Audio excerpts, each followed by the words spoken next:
A leer el mensaje a la iglesia de Pérgamo.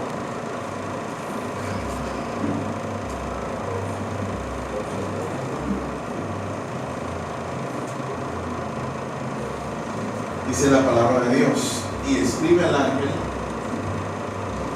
el 12, y escribe al ángel de la iglesia en Pérgamo, el que tiene la espada aguda de 2 filos, dice esto: yo conozco tus obras y donde moras, donde está el trono de Satanás, pero retienes mi nombre y no has negado mi fe. Llevo los días en que Antipas, mi testigo fiel, fue muerto entre vosotros, donde mora Satanás. Pero tengo unas pocas cosas contra ti, que tienes ahí a los que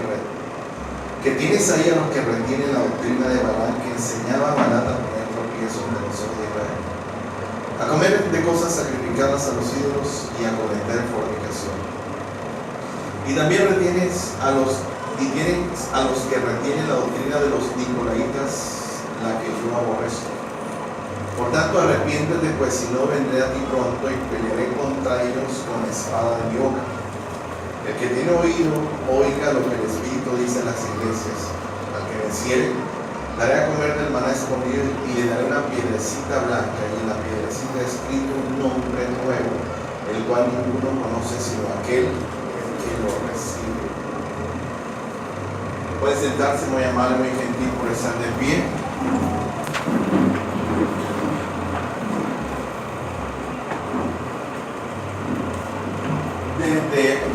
A partir de este momento, de esta semana, empezamos un tiempo. Camino ahora va a estar temáticamente direccionado hacia la fidelidad. ¿Por qué direccionado hacia la fidelidad? Porque este es un tiempo peligroso, sobre todo para los cristianos que no están firmes, que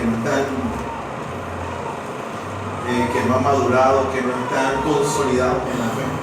Porque es un tiempo de mucha tentación, de mucha fiesta, de mucho jolgorio, de mucha celebración. Y vamos a tener la temática este resto de año que queda acerca de la fidelidad.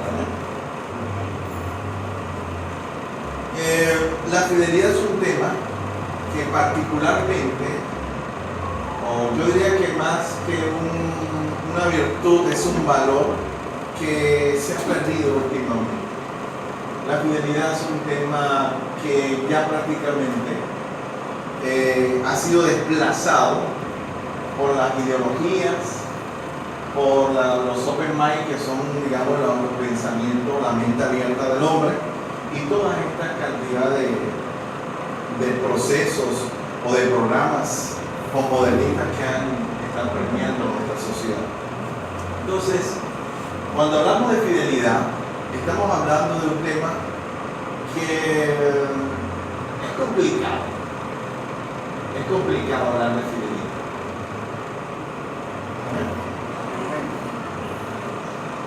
No es tan fácil hablar de fidelidad en estos tiempos modernos o posmodernos, porque es un tema que ha sido desplazado y por el cual no se predica y no se habla mucho en este tiempo.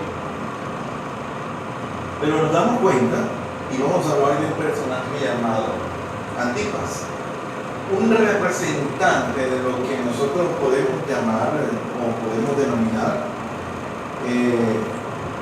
representación de la fidelidad en todo el sentido, en toda la profundidad y en todo el esplendor de la palabra. En primer lugar, definir a Antipas, que es la persona que hoy nos va a enseñar acerca de fidelidad. Y hablar de Antipas es hablar de un hombre que tiene su nombre tiene dos significados. Digamos que yo creo que usted sabe que el prefijo anti, ¿qué significa?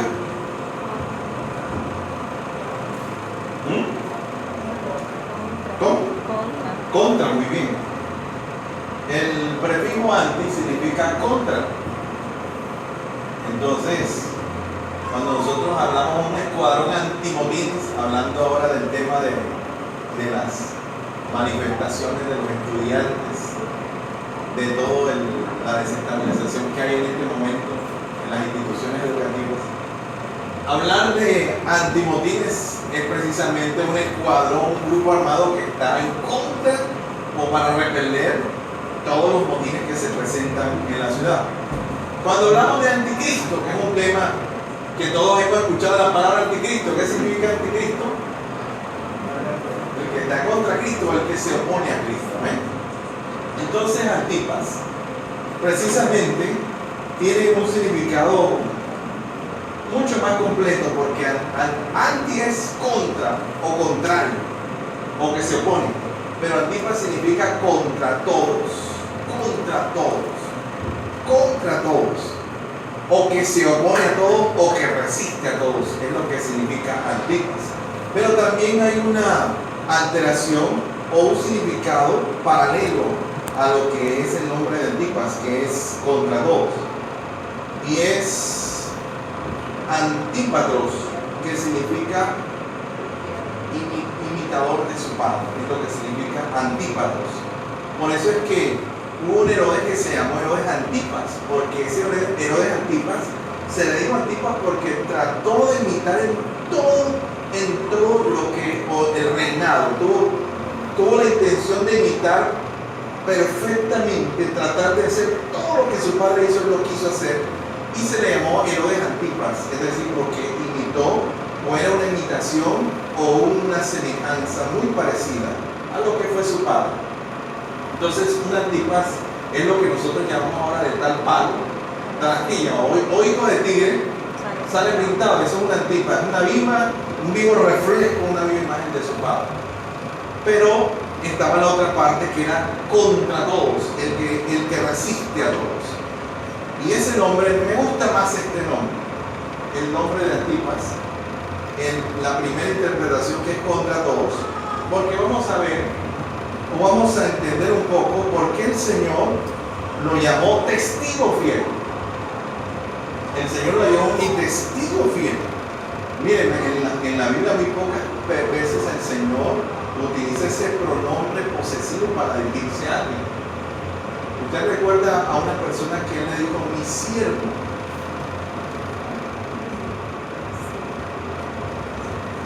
$200 antes de nacer. Sí, me recuerdo. Sí. Antes de nacer. Usted sabe que Dios le diga a alguien, mi siervo, sin haber nacido. Y le dijo hasta el nombre, mi siervo. Pero es que cuando Dios habla, no se tiene que cumplir. Amén. No hubo un accidente que dijeran, ándale, le pusieron otro nombre. No, se llamó Ciro. Y Dios lo utilizó para disciplinar al pueblo. Y no fue judío. Ciro fue un rey de Siria. Entonces, se da usted cuenta de que las implicaciones de las profecías, de las denominaciones, de los señalamientos de Dios son importantes. Amén, iglesia. Imagínense, el Señor dice mi siervo o mi testigo fiel, Antipas. Eso es un honor, ¿verdad, hermanos? Para mí es un honor que el Señor pueda decirnos a nosotros, mi siervo, mi hijo. Cuando Jesús fue bautizado, dice la Biblia, que él habló y dijo, se oyó una voz, es decir, este es mi hijo amado, en quien tengo complacencia. Ahí lo dijo. Amén. Es un privilegio, ¿verdad? Que Dios diga mi testigo fiel, en este caso. Ahora, la Escritura dice, en el mensaje a la iglesia a Pérgamo, versículo 13, yo conozco tus obras y dónde moras, donde está el trono de Satanás.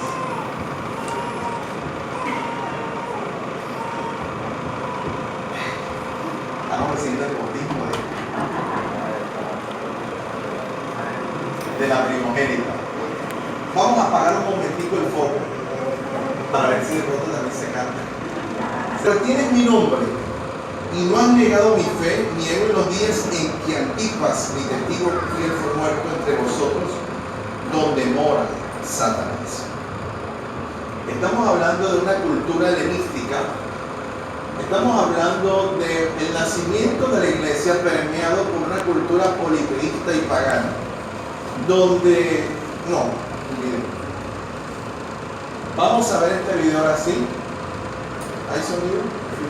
Yo creo que sí. Escuchemos con atención.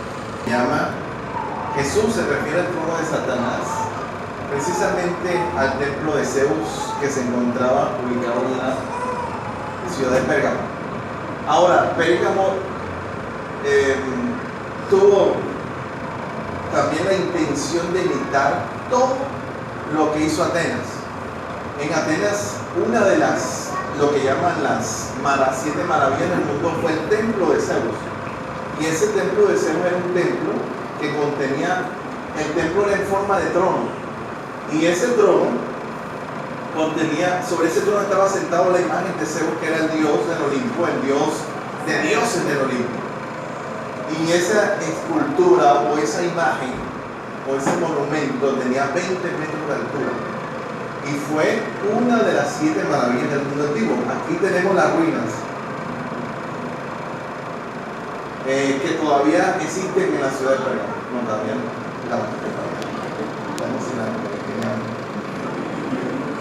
Esta es, mire, aquí en el fondo se encontraba una especie de trono y sobre él estaba sentado Zeus con una altura aproximada de 20 metros y está sobre una montaña, es decir, que desde cualquier punto de la ciudad de Pérgamo usted podía ver el templo. Como nosotros vemos acá la bandera de Barranquilla, usted desde cualquier punto de acá del sur, usted mira hacia la bandera de Barranquilla, desde cualquier punto de cualquier sector de Pérgamo se podía ver el templo de Zeus y su imagen. Entonces, era como para contextualizarlo y para que ya podamos aprender, viéramos a qué se refería Jesús con el trono de Satanás. El video que pasamos nos mostró el altar, o nos mostró el templo de Zeus. Como usted lo pudo ver, era un templo donde estaban esculpidas todas las deidades. A la cabeza de Zeus y Atenea, que eran lógicamente los dioses, el dios supremo hombre, que era Zeus, y la diosa suprema mujer era Atenea. Eso hacía parte de la mitología griega.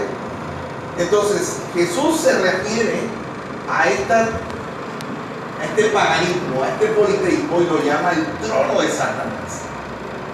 ¿Con qué lo asemeja usted cuando entra a una iglesia tradicional y ve esa cantidad de imágenes? ¿Usted se imagina si Jesús llamó a eso el trono de Satanás? Yo creo que a eso también le llaman trono de Satanás. Para Jesucristo, cualquier templo donde no se alabe ni se adora al Dios vivo y donde se hagan imágenes y semejanzas de deidades, es un trono de Satanás. Y así lo llamó él. Dijo: yo sé dónde moras en el trono donde está el trono de Satanás, dice. Pero retienes mi nombre. Siga leyendo conmigo el 13. Y no has negado mi fe, ni aun en los días en que Antipas, mi testigo fiel, fue muerto entre vosotros, donde mora Satanás. Y vuelve a recalcar en el mismo versículo 2 veces, se refiere al lugar donde Antipas estaba socializando su ministerio, su vida ministerial cristiana, como un lugar donde moraba y donde estaba el trono de Satanás. Amén. Ahora, la Escritura nos da un desenlace un poco trágico y nos habla de un mártir y nos dice que Antipas fue muerto entre vosotros. Antipas fue un mártir. Antipas fue sacrificado, fue torturado. Un mártir de la iglesia cristiana. Ahora sí pongamos la vaquita. Porque esta vaquita fue un método de tortura donde aquí murió Antipas. Este toro que era utilizado para castigar, para torturar y en últimas cosas para asar a sus víctimas. La persona, vamos a pasar la otra. La persona era introducida por esa compuerta, mira donde la están metiendo acá. La metían dentro del toro, era un toro de bronce, y el bronce es un conductor de calor bárbaro. Imagínense el bronce cuando se calienta. La persona moría calcinada porque prácticamente lo asaban al carbón. Y de esa forma murió Antipas, uno de los mártires de la iglesia naciente. La escritura habla de que Antipas lo mataron los sacerdotes precisamente del templo de Zeus. Esos sacerdotes del templo de Zeus, a todo el que no abrazara su fe politeísta, lo sometían a la tortura y le decían: niega a tu Dios, confiesa a Zeus. Y si la persona negaba su fe, tocaba el toro y lo sacaba. Y se salvaba, de pronto tenía alguna que otra quemadura. Pero me acuerdo del horno de fuego, ¿recuerdas? Ese tipo de torturas en la antigüedad muy feo, eso es terrible. Dice la historia que en el Coliseo romano abrían el vientre de animales y ahí metían a los cristianos y se los tiraban así a la bestia. Y cuando la bestia mordía para despedazar las vacas, los toros, ahí tenían niños, adolescentes, jóvenes, y con todo y animal destrozaban, con todo y ser humano interiormente lo destrozaban. Entonces quiero contextualizar la condición o la situación de la iglesia de Pérgamo para hablar un poco de lo que representa en nuestros días la fidelidad. Es decir, la conciencia que nosotros tenemos acerca de lo que es fidelidad. Desde un principio, el Señor ha tenido la intención firme de enseñarnos a nosotros lo que es la fidelidad. ¿Amén? Yo creo que una de las doctrinas más poderosas de la Biblia y una de las cosas que uno aprende más cuando llega a la iglesia es hacer la fe, ¿verdad? Si usted se va conmigo a la primera carta a Timoteo, a hablar del ministerio de los obispos o los requisitos.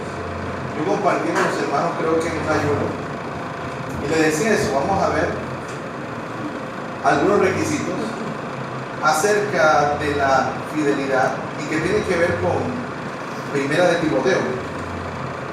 En primer lugar empieza la palabra recalcando inicialmente esto: palabra fiel.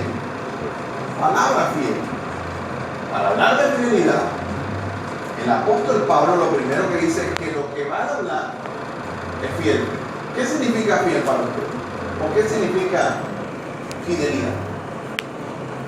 Una persona fiel, ¿quién es para usted? Una persona. Muy bien, una persona incondicional. Una persona digna de confianza. De la generación en los tiempos postreros.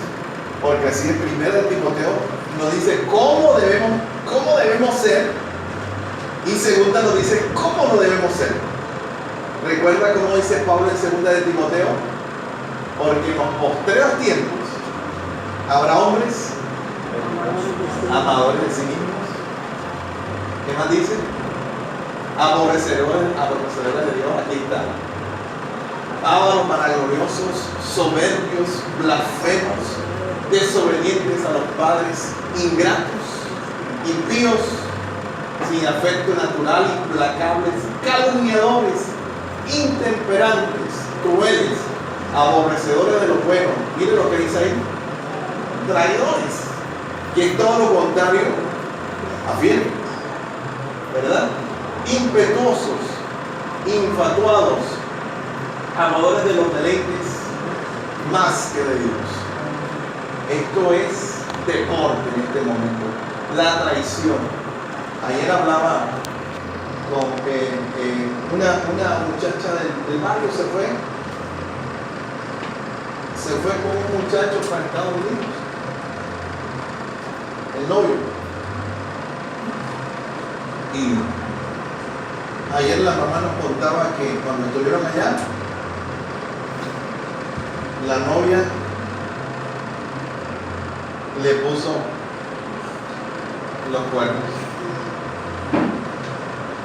Lo cambió por un hijo. Lo dejó. Y la mamá del muchacho nos dijo que ella cínicamente le dijo, yo lo que quería era que tú me trajeras acá a Estados Unidos. O sea, lo utilizó para que lo llevara y después que lo llevó.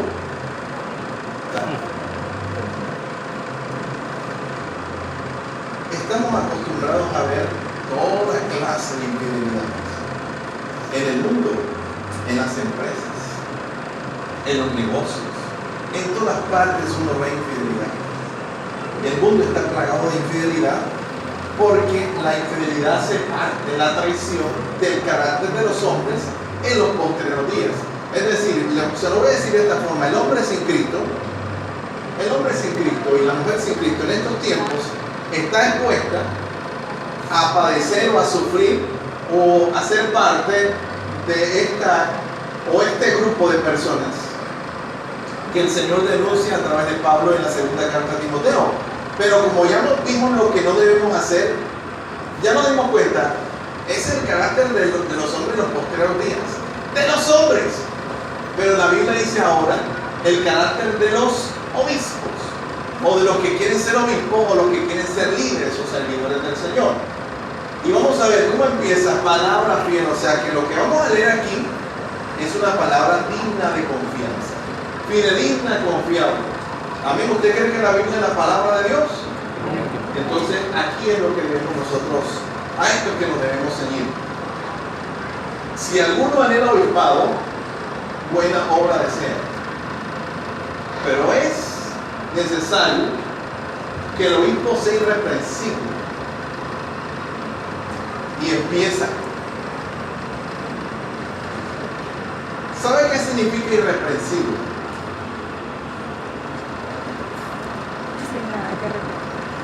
Que no necesite o que no necesitemos estar reprendiendo. Que no necesite ser reprendido. Eso es irreprensible. Una persona que lleve una conducta intachable, como dice el apóstol Pablo, de modo que el enemigo no tenga de qué acusarnos. Pero sigue adelante, dice, marido de una sola mujer. ¿Verdad? A mí una vez me preguntaron, oiga, ¿yo qué tengo que hacer para ser pastor? Porque a mí siempre que alguien sabe que soy pastor, piensa que yo tengo plata. Mi consuelo es que allá en la familia, mi abuelita y mi abuela me dice que yo veo que todos los pastores andan en carro y tienen plata y mi nieta que yo veo ahí, pobrecita. Así dice mi abuela Maruja. Porque la gente piensa que el pastorado es una elección humana. El pastorado es un llamado de Dios. Y yo sé que de pronto muchas personas cuando dicen, no, como el hermano Pedro, el suegro del pastor Alberto, dirá, eso fue por linaje. Lo recibió por herencia. Pero no fue así. A mí si me preguntan cuándo nació el pastorado, yo no sé. Cuando yo me vine a dar cuenta ya era pastor. Y fue allá en Girardot. Cuando nos pusieron, yo fui a Girardot a trabajar con Liliana, con Enlace. Y nosotros empezamos a trabajar en el grupo de alabanza. Yo diría el grupo de alabanza y trabajaba con Germo Escobar en Enlace, en la instalación de trabajando la señal. Pero él se iba para Costa Rica, él viaja mucho y nos dejaba a nosotros ahí encargados. Vayan a visitar, vayan a hacer esto, encárguense de esto, predica este domingo. Cuando yo vine a ver ya, la gente me decía que pastor, yo decía, sí, el pastor. No es que me dijeron que usted es el pastor, no, el pastor está de viaje.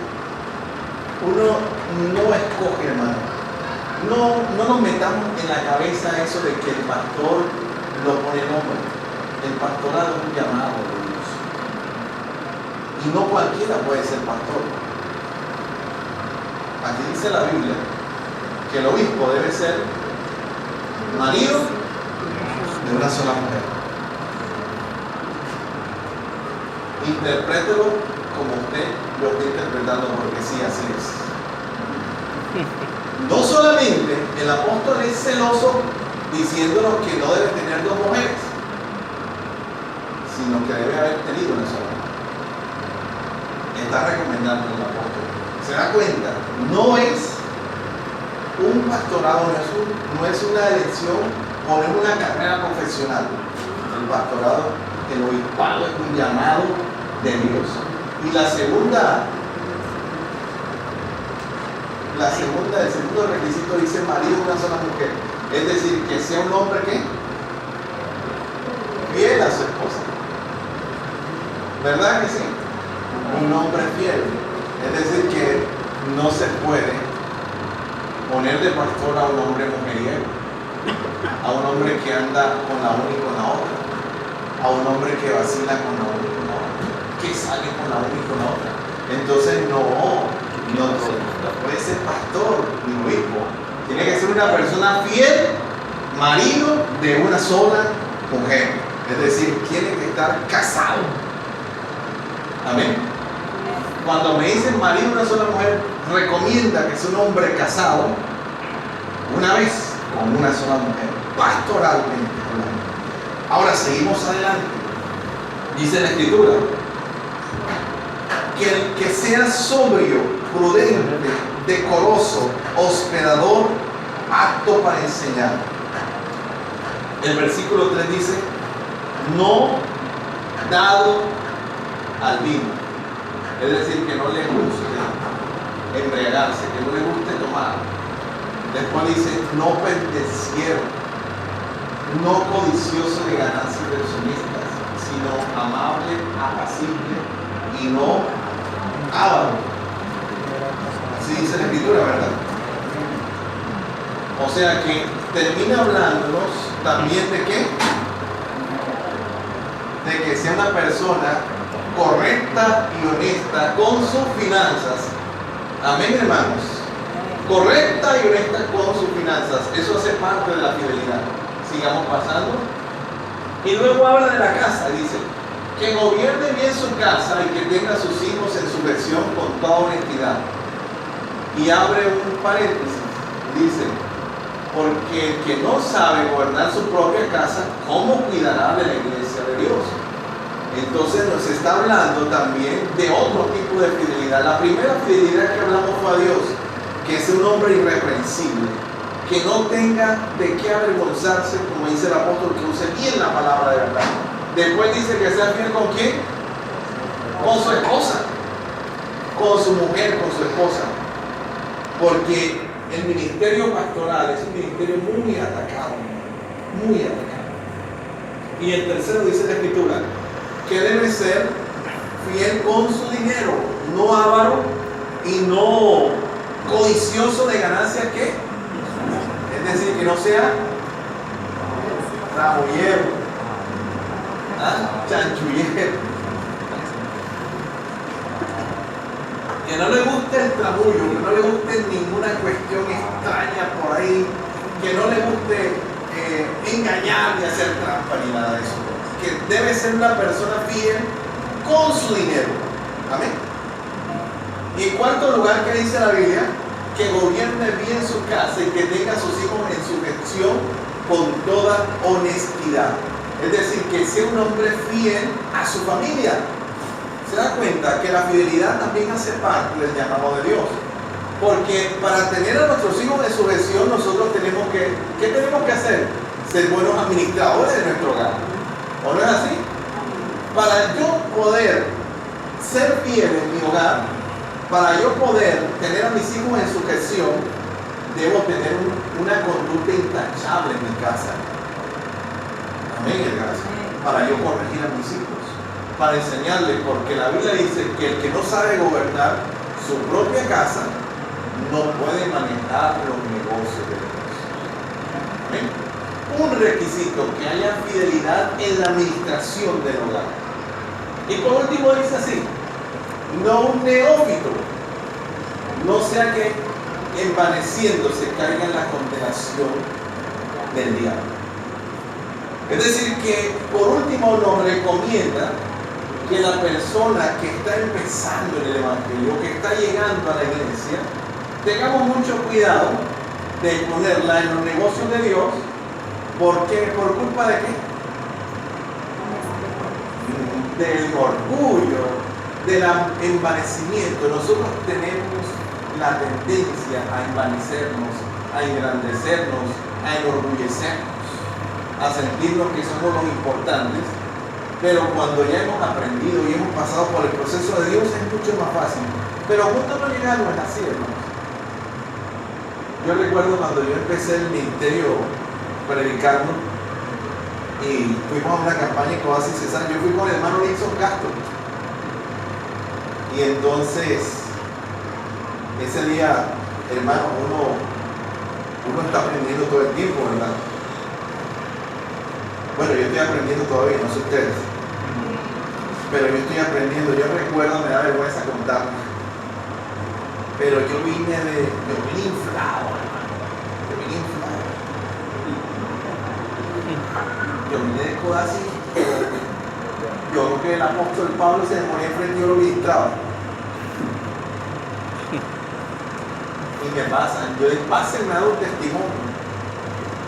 Hermano, primera campaña evangelística y Dios se movió fuertemente. Y entonces yo no dejé pasar eso, pasé fui yo. Hermanos, predicamos tantos días en la campaña. Nilson predicó, pero cuando Nilson predicó no se convirtieron tantos. Cuando yo prediqué se convirtieron 50 personas. Oramos por enfermos por milagros, pero cuando Nilson oró por enfermos no pasó nada. Pero cuando lloré, Dios sanó hasta una mujer del útero, uno que tenía la silla de muleta la dejó y salió caminando, hermano. Gloria. Hermano, me da una vergüenza la que me acuerdo y el hermano Pedro arrancándose la cabeza.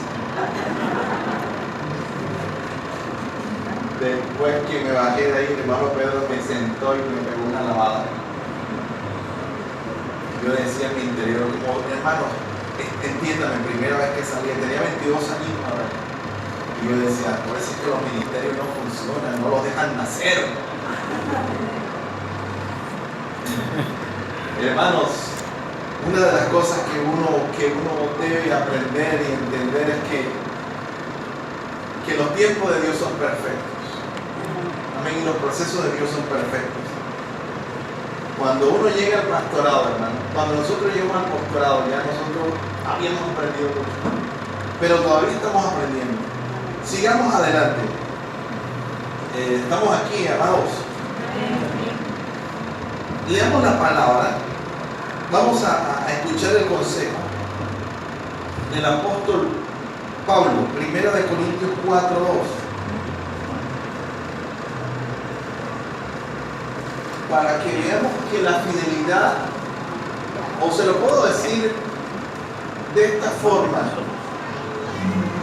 la fidelidad hace parte de la salvación, porque la Biblia dice que el que persevere o el que permanezca fiel hasta el fin, ese será salvo. La salvación es una maratón, es decir, una carrera de resistencia. Amén, tú no puedes estar bien en el Evangelio 3 y 4 meses y después te debes apartar o estar 10 meses bien y un mes mal.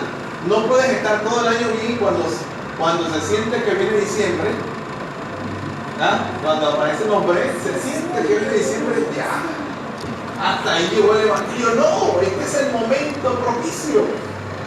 Porque la Biblia dice que cuando venga Cristo será como los días de Noé. Ahora se requiere, escuche bien, vamos a seguir escuchando el apóstol Pablo, de que los administradores, que cada uno sean hallados bien. Es un requisito que las personas que administran, y voy a hablar de esto, los que le quieren servir a Dios, sean hallados fieles en todo momento. ¿Se da cuenta? La fidelidad hace parte intrínseca de la estructura, del tejido, de la formación de la iglesia de Cristo. Es decir, el Señor necesita que nosotros aprendamos aquí. Mira, aquí uno aprende mucho a serle fieles a Él. ¿Amén? ¿Saben por qué? Porque cuando usted salga por esa puerta, nadie lo está viendo. Si usted se va de viaje 2 meses, allá de pronto nadie lo conoce. Nadie sabe lo que hace. O cuando usted tiene ese celular en las manos, el power, redes sociales, Instagram, Facebook, Twitter.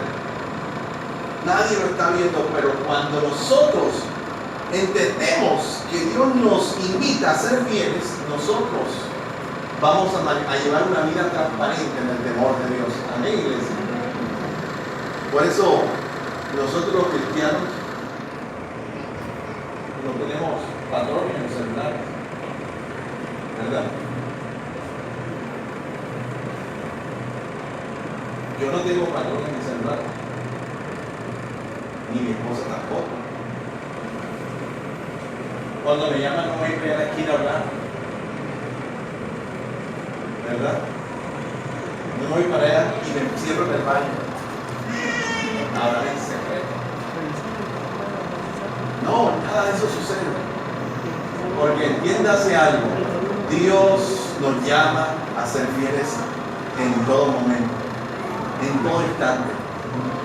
Amén, iglesia. Ahora dice la Escritura, sigamos. En Timoteo, capítulo 2.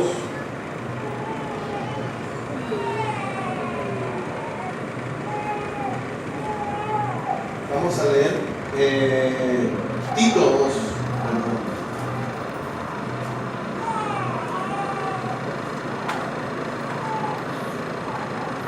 Ya lo tenemos. Tito capítulo 2. Dice la palabra de Dios en Tito capítulo 2.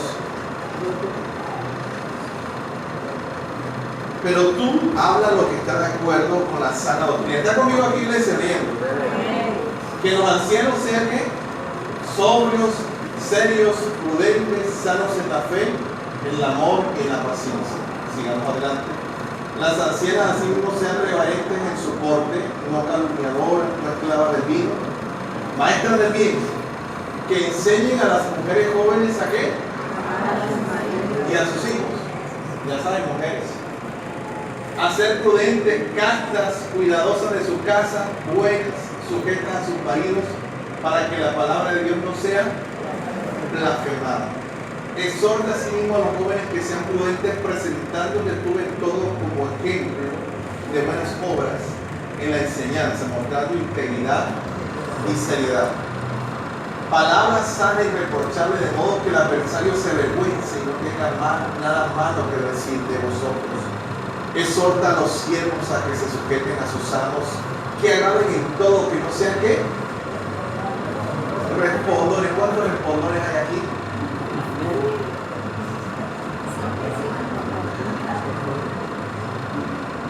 No defraudando, sino mostrándose fieles en todo, para que en todo adornen la doctrina de Dios nuestro Salvador.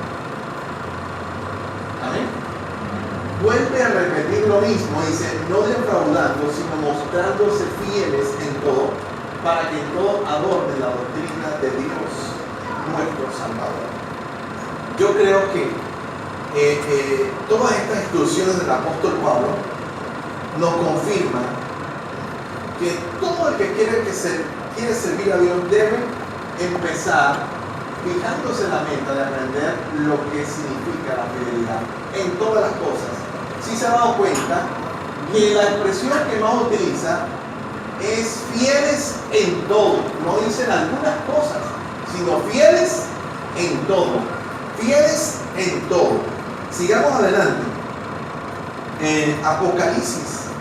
Vamos a terminar con Apocalipsis. Capítulo 2, versículo 10. Vamos a leer desde el versículo número 1. Apocalipsis. Sí, desde el 1 al 10.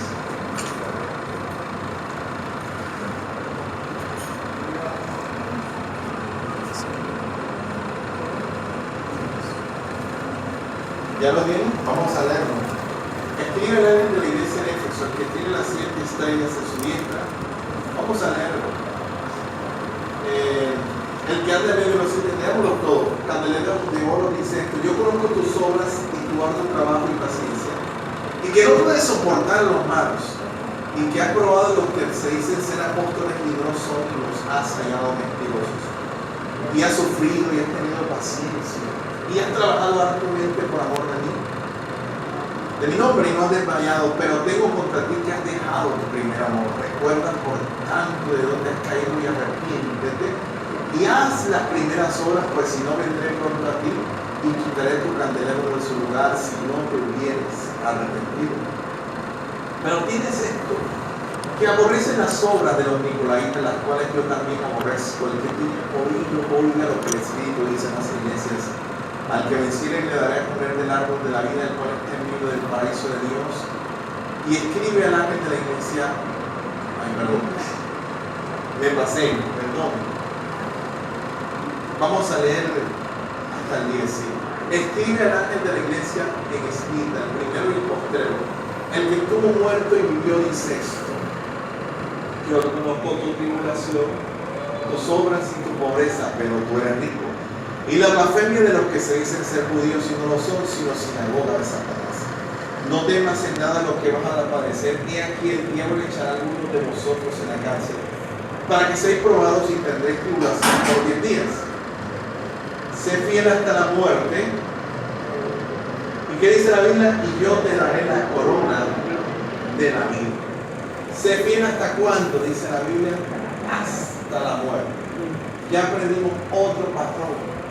El primero que aprendimos es que Dios nos llama a ser fieles en todo. En todo. Hay que ser fieles en la casa, con la esposa, con los hijos. Cuando mi hijo yo no lo atiendo, no le dedico tiempo, no le doy lo que necesita, no lo disciplino también, porque hay que también a veces disciplinarlo, no estoy siendo fiel a mi labor como padre.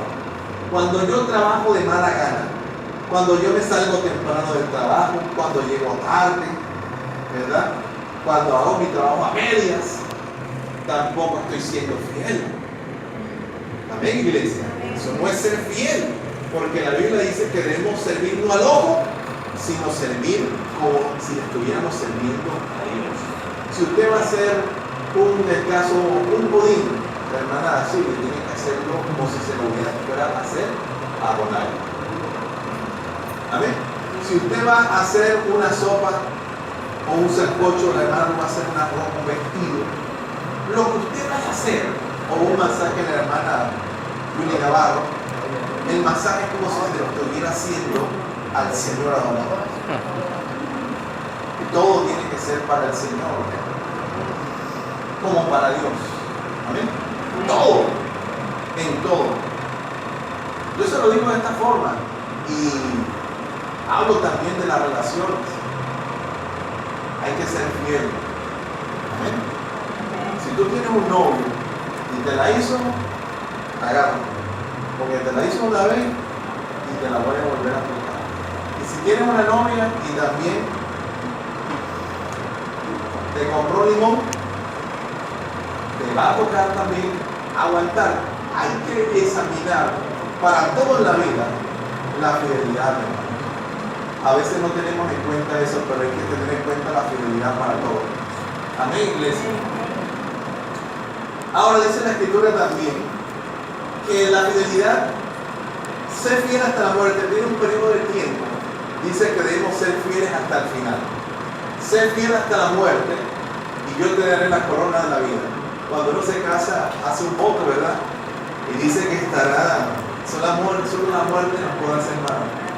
Pero usted sabe que eso en este momento no existe, porque la gente no es fiel. Las personas no son fieles. Estamos en un tiempo donde todo el mundo quiere probar mi fidelidad. Vamos a leer para terminar en Primera de Timoteo capítulo 2.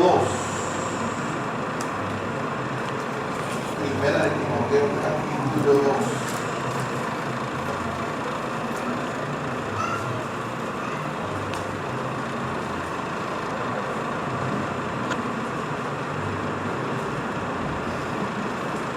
perdón, segunda de Timoteo.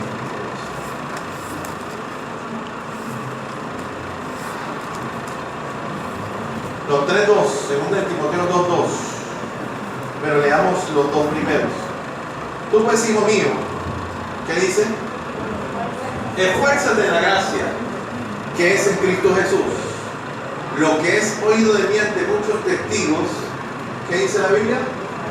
Esto encarga a hombres fieles que sean idóneos para enseñar también a otros.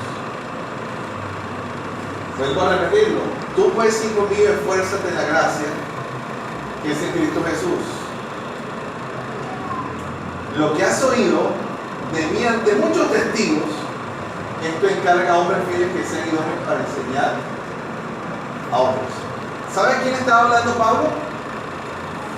¿A quién estaba hablando? ¿Y quién era Timoteo? Pastor, muy bien. Pablo le está diciendo a un pastor que él colocó como pastor. Las personas que enseñan en la iglesia tienen que ser hombres y mujeres. Está diciendo que los que enseñan en la iglesia, que los que predican, que los que ministren, deben ser personas fieles. ¿Por qué deben ser fieles? Ahí lo dice la respuesta. Fieles porque son idóneos, aptos, preparados, ejercitados en todas las cosas. Amén, iglesia. Eso es necesario y es importante. Es decir, que la persona que va a enseñar, la persona que escúchenme, los hermanos que van a venir, yo creo que van a venir los que el Señor ha dispuesto van a venir el martes. Venga con ese chip. Debo de aprender a ser fiel. Debo aprender a ser fiel en todas las cosas. Porque la Escritura dice que el apóstol Pablo puso esa condición. O sea, el apóstol Pablo hizo una lista. Mira, Timoteo, vas a poner a enseñar, a predicar en la iglesia solamente a los hombres. ¿A los hombres qué? Fieles, muy bien. Y termino con el Señor Jesucristo en su parousia. ¿Sabe qué es la parousia, verdad? El hermano del cielo lo explicó aquí, ¿se acuerda? El apenimiento de Cristo, muy bien. La parousia es una expresión griega que traduce la llegada de alguien muy importante, la venida de alguien, cuando dice, ya viene, ya se acerca. La visita de alguien bueno, eso es lo que es parousia. Vamos a ver al final de la Escritura quién viene montado en un caballo blanco, dice la Escritura. Quién viene con un título, con un rótulo, con una descripción, con una representación, con una personalidad reflejada en dos palabras. Capítulo número 19:11.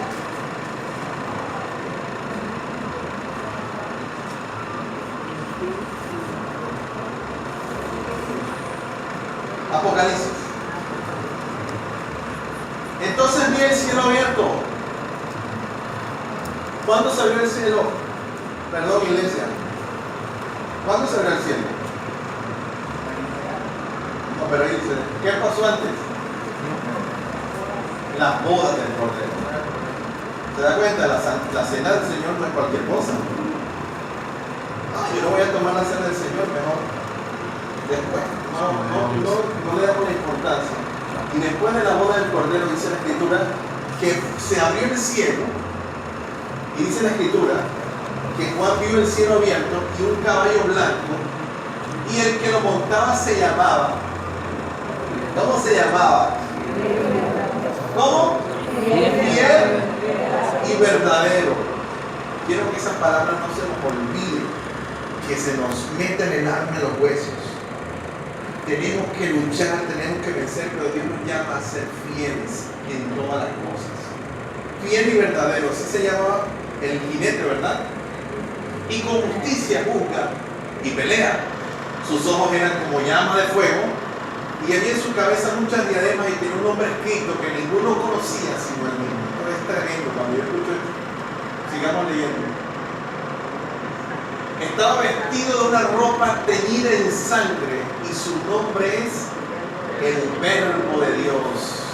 Y los ejércitos celestiales vestidos de lino finísimo, blanco y limpio, le seguían en cabello blanco. Ahora viene el nombre del mundo. Sigamos leyendo. De su boca sale una espada aguda para herir con ella las naciones. Y él la retirá con vara de hierro.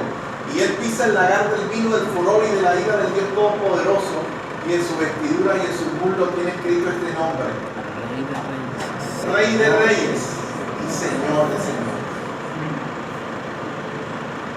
Rey de Reyes, Señor de Señores. Así dice, ¿verdad? La escritura. En su ropa tenía otro nombre. ¿Cuál era en su ropa? El Verbo de Dios. Amén. Pero cuando él venía llegando, la escritura dice que el que lo iba a mostrar, el nombre inicial era fiel y verdadero. Fiel y verdadero. Su ropa decía el Verbo de Dios y su muslo decía el Rey de Reyes y Señor de Señores. Pero todo empezó con fiel y verdadero. Todos cometemos errores, nos equivocamos. La Biblia dice que el que no ha pecado es un varón, consolemos un varón perfecto. Pero nosotros debemos procurar, hermanos, ser fieles y verdaderos como Cristo lo dice. Amén, iglesia. Nos equivocamos, cometemos muchas veces imprudencias, pero debemos aprender a ser fieles, verdaderos, como dijo Juan, leales. ¿Sabe cuál es la diferencia entre fiel y leal? ¿Sabe cuál es la diferencia entre fidelidad y lealtad? Que la fidelidad tú se la guardas a una persona y la lealtad se la guardas a una causa. Muchas veces podemos ser leales sin ser fieles. Y muchas veces podemos ser fieles sin ser leales. Dios quiere que seamos las dos cosas. Amén, iglesia. Nosotros, los adultos, los que estamos apenas, los adultos menores, los adultos jóvenes, los casados, los niños, tenemos que enseñarles lo que es la fidelidad, porque la fidelidad se aprende en la casa, la lealtad se aprende en la casa. Amén, iglesia. Eso se aprende en el hogar, y cuando viene aquí a la iglesia, Dios lo refuerza. Pero recuerde hoy que cuando Cristo venga montado en su caballo blanco, cuando Cristo venga en su parousia por segunda vez, su nombre inicialmente va a ser fiel y verdadero. Su identidad es fiel y verdadera, aunque tenga el nombre de Verbo de Dios en su escritura y tenga su muslo, Rey de Reyes y Señor de Señores, el nombre con que lo identifica el apóstol Juan es fiel y verdadero. Amén, iglesia. Vamos a serle fiel a Dios en diciembre, en carnavales, en vacaciones, en lo que venga. Fieles a Dios. Vamos a serle fiel a nuestras esposas. ¿Están oyendo, hermanos? Amén. Amén. Y hermanas también. Vamos a serle fiel a los esposos también. Amén. Amén. Vamos a ser fieles en nuestro trabajo, leales con nuestra empresa, con nuestra compañía. ¿Aló, iglesia? Ser fieles con nuestros socios, con las personas con que trabajamos. Seamos leales y fieles con nuestras amistades. Amén, iglesia. Aprendamos que la amistad también es un valor que se aprende en la casa y en el reino de Dios. Pero que nosotros cultivemos el hábito de la fidelidad en todo tiempo y en todo momento. Amén, iglesia. Dios nos manda en esta mañana que seamos fieles. Oremos para que no caigan soldados en el campo de batalla ahora en esta temporada de fin de año. Pero recuerden, tenemos que se refiere, lo vamos a repetir y lo vamos a darle gracias a Dios.